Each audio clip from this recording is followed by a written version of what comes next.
Hello everyone.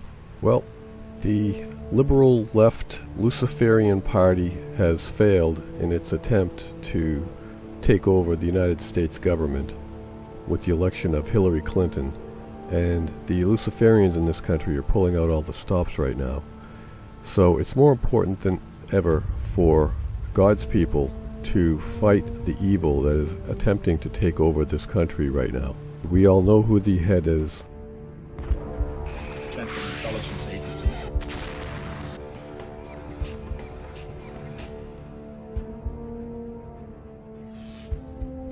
Johnny Cerrucci is joining us today. He's a former Army soldier and National Guardsman who was deployed to Iraq, and given his experiences, he came away with the desire to write this epic opus of a book called Illuminati Unmasked, which I urge you to read, filled with fascinating details and insights we'll be discussing right now. We've been passionate, patriotic Americans ever since. No one cut anybody a break. We had to earn it with blood, sweat, and tears. And that was the foundation of my going into the military and making a career of being in the military. And I began to get very frustrated, Sean, with what I saw in both the military chain of command and in American government. The policies that were counterproductive, particularly in my war experience, it seemed like we were doing far more harm than we were doing any good. They're bringing back the MRAPs that I wrote in, and they're giving up to local law enforcement. And local law enforcement, every time there's a mass shooting or a big terrorist event, get dressed up in olive drab and camouflage and act like they're going to retake Fallujah. The administration of Barack Obama, it seemed like he rolled in. There were no changes from the Bush administration. It was really Bush on steroids, Bush part 3. My bias is I'm a Christian, and so I got really disgusted with the typical venues, the typical media outlets that I went to get answers and get information. It just seemed like they really were just carrying the water. The death of Osama bin Laden, I had inside information that the death of Osama bin Laden did not go the way the media told us. And when the typical conservative outlets continued to carry the water for the administration, I knew something was really wrong. I saw a video of former Pakistani Prime Minister Benazir Bhutto talking to Robert Frost, and she told him that she knew the guy that killed bin Laden. That's one source, a very likely, a very credible source. She was later murdered herself. Bin Laden, it's absolutely ridiculous to think that bin Laden on kidney dialysis in a cave in Afghanistan could have coordinated 9/11. I don't know of anybody that truly believes that. Probably the same people that believe that Lee Harvey Oswald killed JFK.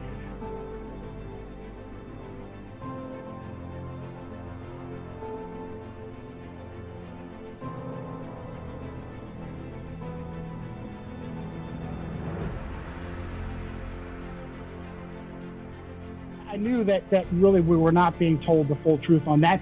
So, of course it's theater, it's staged events, but you mentioned before about America being an occupied country, and I think that's so important for people to understand, that the entire globe is now basically considered the homeland.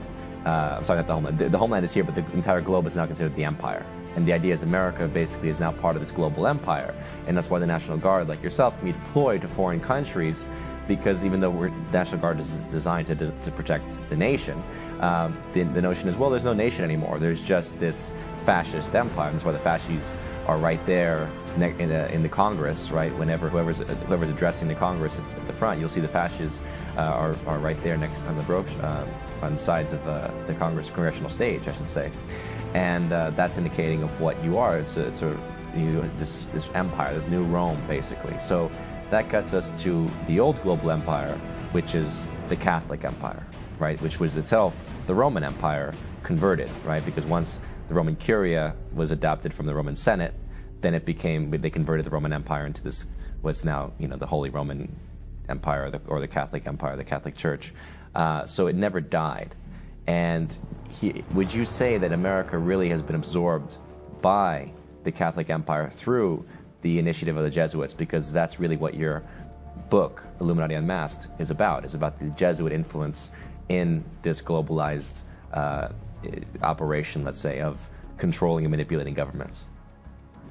Absolutely, Sean. You're dead on. The fascists, they're two of them. They're fasci. They're in Congress. It is a bundle of rods. The ones in Congress are wrapped around a battle axe. Just could be wrapped around any particular weapon, signifying the autocratic or tyrannical rule of one. That absolutely the Roman Empire never died. It simply went dark. It went invisible. And now, there's an aspect of Christian eschatology, Christian prophecy, particularly in the book of Daniel, that talks about the fourth and final beast that is unlike all the previous beasts. And I'm convinced that the reason why it says that is because that this is Rome. Rome is the fourth and final beast. And rather than the previous empires, Persia, Medo-Persia, Babylon, Greece, the previous Roman Empire, when they wanted to force you to do their will, they'd put a soldier on your street corner and run you through if you didn't do what you were told, crucify you or take care of you with coercive force, direct coercive force. This new empire controls through usurpation. They have co-opted and corrupted all of the major leadership positions. They don't have to necessarily control all 535 members of Congress, but they can control the key positions. And for instance, our relatively new Jesuit Pope, Jorge Mario Bergoglio, just spoke to a joint session of Congress on September 24th of last year. He is the one that stood between the fasci. He is the one that stood next to the Aquila. If you look at pictures inside inside Congress, you'll see not just the fasci, but a Roman Aquila, which is a battle eagle on a staff. And that's planted on a location of military conquest. When he gave that address, Sean, he stood in front of John Boehner, who was Jesuit educated at Xavier, and he stood in front of the President Pro Tem of the Senate, Joe Biden, devout Roman Catholic, who was recognized by the Jesuits at Scranton, Pennsylvania. John Boehner took over from Nancy Pelosi. You think two polar opposite people, Democrat, Republican, conservative, liberal. Nancy Pelosi was mentored by a Jesuit by the name of Stephen J. Privet, president of San Francisco University.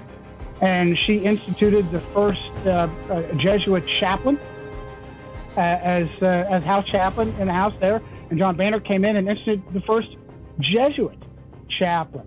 Boehner has now turned the reins over to, Paul Ryan. He's turned it over to Paul Ryan. Paul Ryan, good Catholic boy, altar boy when he was younger, as a matter of fact. The number of Jesuit-trained Roman Catholics that Barack Obama, in right-wing circles, I like to say that, hey, Barack Obama has been so bad for the country, he's a secret Muslim. He's a secret communist. He's neither. He has installed so many Jesuit-trained Roman Catholics, you'd think he himself was Catholic. As a matter of fact, I've seen reports of how he carries around a rosary in his pocket, and he's got a picture of the Virgin Mary in his wallet. He spent 5 years in Indonesia, and Wayne Madsen says that he and his mom were working for the CIA when he was in Indonesia. He spent 5 years in Indonesia, and everybody knows about the 1 year he spent in Indonesia in a Muslim public school, basically a madrasa. Nobody knows about the other 4 years that he spent at St. Francis of Assisi under strict Catholic tutelage. So then he came back, he went to Chicago, and he learned to be a community organizer in Chicago. You know who taught him in Chicago? The Jesuits did. A supposed former Jesuit by the name of Greg Galuzzo, and I don't believe that for a minute. There's no such thing as a former Jesuit, especially these guys that maintain their ordination as priests. So, oh my goodness, the list of the number of people that Ashton Carter, right now, the current Secretary of Defense, was educated at St. John's, Oxford, the Counter-Reformation College. He took over from Chuck Hagel. Now, Chuck Hagel says he was Episcopalian, but he was Catholic enough to teach at Jesuit Georgetown. Georgetown is the epicenter of control for Washington, D.C., for Rome, and for the Jesuits. Chuck Hagel took over from Leon Panetta. Leon Panetta was Bill Clinton's former chief of staff. He was chairman of the Office of Management and Budget. He became oh my goodness, the director of the CIA, the Secretary of Defense, Leon Panetta, good Roman Catholic Jesuit trained at Santa Clara. So the number of, the chairman of Joint Chiefs of Staff, Joseph Dunford, United States Marine Corps. I spent 4 years in the Marine Corps. Joseph Dunford, Irish Catholic, took over from Martin Dempsey, also Irish Catholic. And Joseph Dunford also spent time at Georgetown. I think he was there at the Georgetown School of Foreign Service. But it's one thing to say, for example, that, okay, well, they're trained by Jesuits, but, you know, people would argue, well, what does that matter? I mean, the Jesuits are supposedly serving the Catholic Church, and, you know, yes, they're an intelligence branch of the Catholic Church, but what is it that you're getting at when you're talking about the Jesuit influence? Absolutely. Over these people? Great point, Sean. What I'm saying is, look, just because you're Roman Catholic, just because you're Jesuit educated, does not guarantee that you are part of Hydra, part of this octopus that controls from behind the scenes. What that means is that you have been screened. And a Jesuit education means the Jesuits have had time to look at you. Do you know that Donald Trump spent 2 years at Jesuit Fordham? Huh. And that his son, Eric Trump, spent all 4 years at Georgetown. He's actually on the Georgetown School of Business. Eric Trump is. So what that means is that you've had time for the Jesuits to have hands-on with you. Bill Clinton was Jesuit trained at Georgetown. Everyone makes a big deal about how he was influenced by Carol Quigley and Carol Quigley's poem, Tragedy and Hope, that speaks of this illumined elite that controls from behind the scenes, controls bankings, that makes two parties act like one party. Carol Quigley taught at Georgetown. That's where Bill Clinton was influenced by him. JFK was at Georgetown. Bill Clinton was trained just like Barack Obama in community organizing, except Bill Clinton was trained by a different Jesuit named Richard McSorley, who was also the personal Jesuit for the Kennedy clan. So being Roman Catholic and being Jesuit educated does not mean you're guaranteed to be a subversive or a traitor. What it means is that you have a predisposition to trust the Pope, to trust what Jesuits tell you to do, and that you're more likely, God forbid, to betray your allegiance to your country because you feel your soul depends on your allegiance to the Pope, and that's what that means.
The WikiLeaks emails, thousands thereof, have made it clearly evident as to exactly what character the Clinton administration is made of.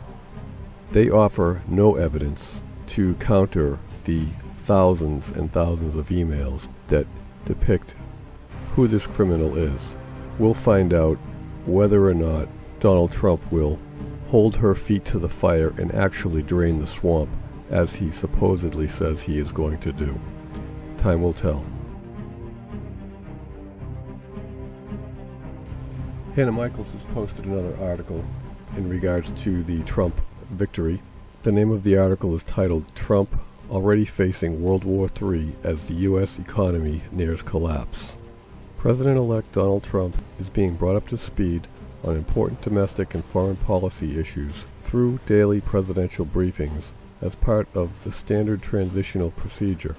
That process actually began back in August. At the same time, the initial FBI investigation into Hillary Clinton's criminal use of a private email server while Secretary of State revealed she was not only untrustworthy with state secrets, but disqualified from holding any U.S. public office, much less the office of President of the United States. Trump received first classified intelligence briefing Wednesday. All links will be provided down below. For anyone who may still consider Hillary Clinton's use of a private email server to conduct classified official state business was overblown or used as political tool to throw the election, please consider the corresponding U.S. legislation below. 18 U.S. Code 2071, Concealment, Removal, or Mutilation generally. Whoever willfully and unlawfully conceals, removes, mutilates, obliterates, or destroys, or attempts to do so, or, with intent to do so, takes and carries away any record, proceeding, map, book, paper, document, or other thing filed or deposited with any clerk or officer of any court of the United States or in any public office, or with any judicial or public officer of the United States, shall be fined under this title or imprisoned not more than 3 years, or both. B.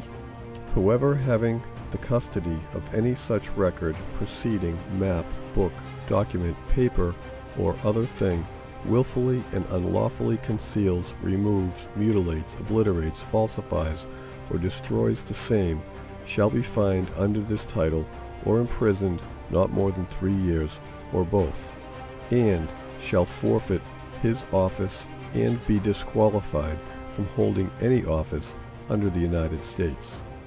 As used in this subsection, the term office does not include the office held by any person as a retired officer of the Armed Forces of the United States. Is this part of the reason why Hillary Clinton formally resigned, quote-unquote, as Secretary of State, and was the intelligence data suggesting Russia was behind a series of hacks aimed at Democratic Party officials during the United States presidential election simply a diversionary tactic to shift the blame from Hillary Clinton and to try to justify war with Russia?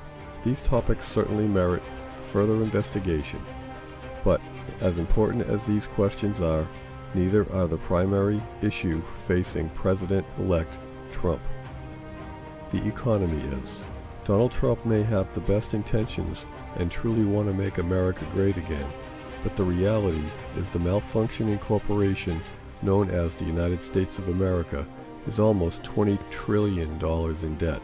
While that number is staggering and somewhat incomprehensible, what's important to understand is it's well beyond the capacity of the American people to pay off this astronomical debt, even with the billionaire real estate tycoon at the helm.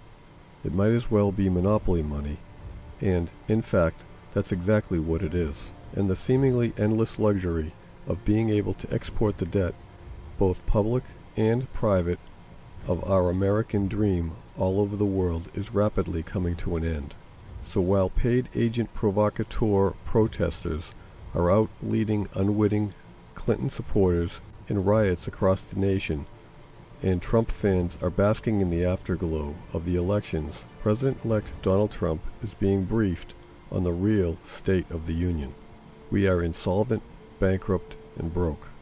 And if that news isn't bad enough, there are top presidential advisors, cabinet members, transition teams, and political and economic gurus who have been convinced by their money masters and each other that there is only one way out of this mess. Donald Trump is now being surrounded by these people and their warped sense of reality and twisted advice, which is all based on the illusion that this debt-based, greed-driven, fake fiat currency financed system is something other than the world's most elaborate Ponzi scheme. All part of the American empire, quote-unquote, that our troops are fighting and dying for to make the rich richer and the poor poorer. Mixing the truth that America will never be great again unless we eliminate our debt, with the lie that the only way to accomplish that is by starting war with Russia and China, is a guaranteed recipe for disaster. Throughout human history, people have been wrongly taught to think, quote, desperate times call for desperate measures, when the exact opposite is true. Times such as these call for a thoughtful, level-headed approach based on solid, irrefutable facts, not on corporate fictions, someone else's bottom line, and the delusions of grandeur. The first order of business is solving any issue is to determine what actually caused the problem. If we don't understand why this is happening, then we are powerless to know what needs to be done to actually fix it. And it should be self-evident by now that what we've been doing is not working. We have to think out of the box, which is to say, we must realize the solution is not to be found within the current system.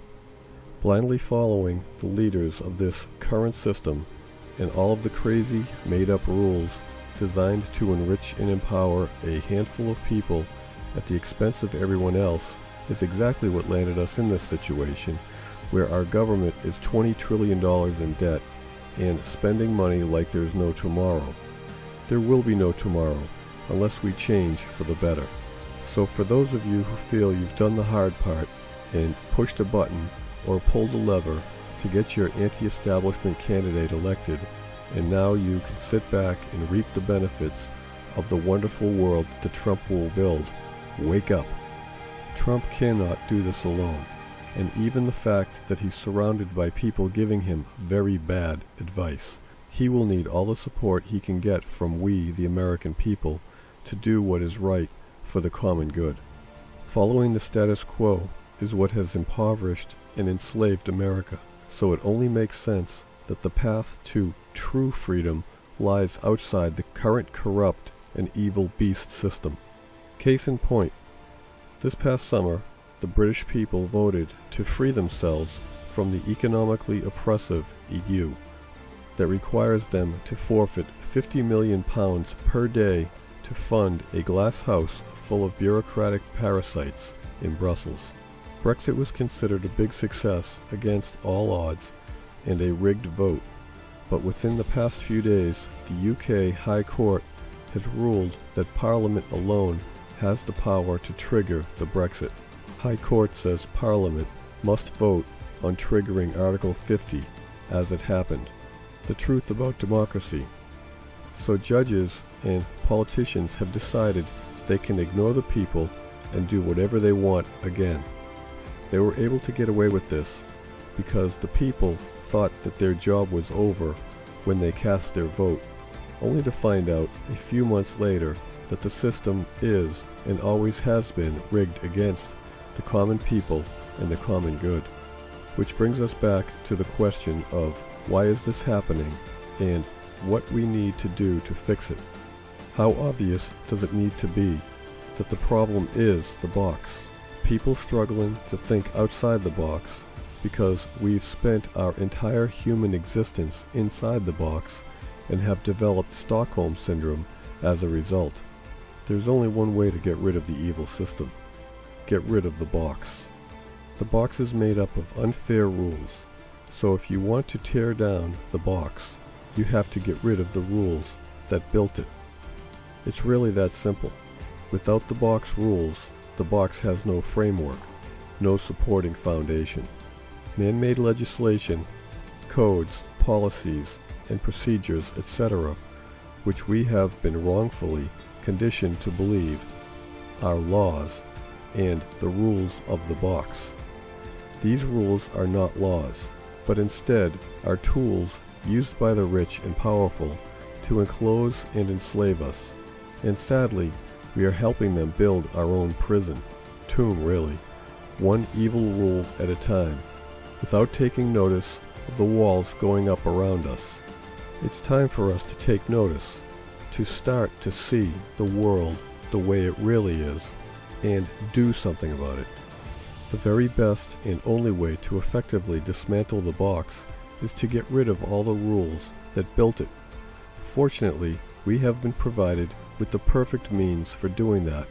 from outside the box by one who is ready and willing and able to help us, if we will only follow the simple, easy-to-follow instructions that have been given specifically for that task.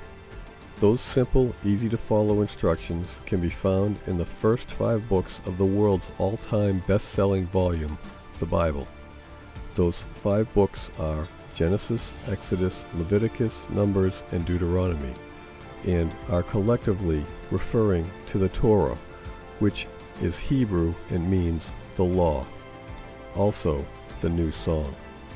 The law contains not only the 10 Commandments, which are the basic universal principles of the law, but also the perfect agricultural policy, the perfect economic policy, the perfect system of justice, the perfect healthy diet. It was designed by the only one who exists outside of space and time to protect us from evil and to keep us free. Within the law, mankind has been forbidden from legislating, that is, making up our own rules. Deuteronomy 4:2. Ye shall not add unto the word which I command you, neither shall ye diminish aught from it, that ye may keep the commandments of the Lord your God, which I command you. Upon pain of death. Deuteronomy 17:11-13. According to the sentence of the law which they shall teach thee, and according to the judgment which they shall tell thee, thou shalt do. Thou shalt not decline from the sentence which they shall show thee, to the right hand, nor to the left. And the man that will do presumptuously, and will not hearken unto the priest that standeth to minister there before the Lord thy God, or unto the judge, even that man shall die, and thou shalt put away the evil from Israel. And all the people shall hear, and fear, and do no more presumptuously.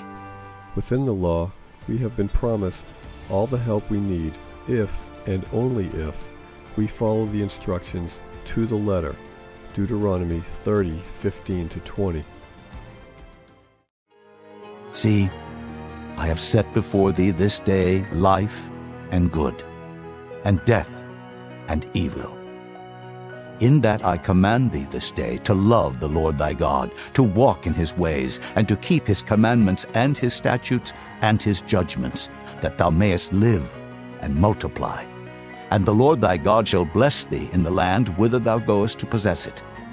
But if thine heart turn away, so that thou wilt not hear, but shall be drawn away, and worship other gods, and serve them, I denounce unto you this day that ye shall surely perish, and that ye shall not prolong your days upon the land, whither thou passest over Jordan to go to possess it. I call heaven and earth to record this day against you, that I have set before you life and death, blessing and cursing. Therefore choose life, that both thou and thy seed may live, that thou mayest love the Lord thy God, and that thou mayest obey his voice, and that thou mayest cleave unto him. For he is thy life, and the length of thy days, that thou mayest dwell in the land which the Lord sware unto thy fathers, to Abraham, to Isaac, and to Jacob, to give them. And within the law, we have been provided examples of exactly how all of this can and should work, as well as very accurate predictions of what to expect if we choose to do things our own way. So we have the irrefutable facts and rock-solid truth we need to set the world straight. In fact, we've had them all along. This is the information Donald Trump needs to make America great again. And he needs you and everyone you know to send this information to him to make it crystal clear that this is the one chosen and only path to lead this country to true freedom. But more importantly, he needs to see just how wonderful it is to live by the law, which means each and every one of us need to start studying, learning, and keeping and enforcing the law for our own individual and collective benefit. Don't sit back and wait for someone else to do it. If you do, the world will only continue to get worse for all of us.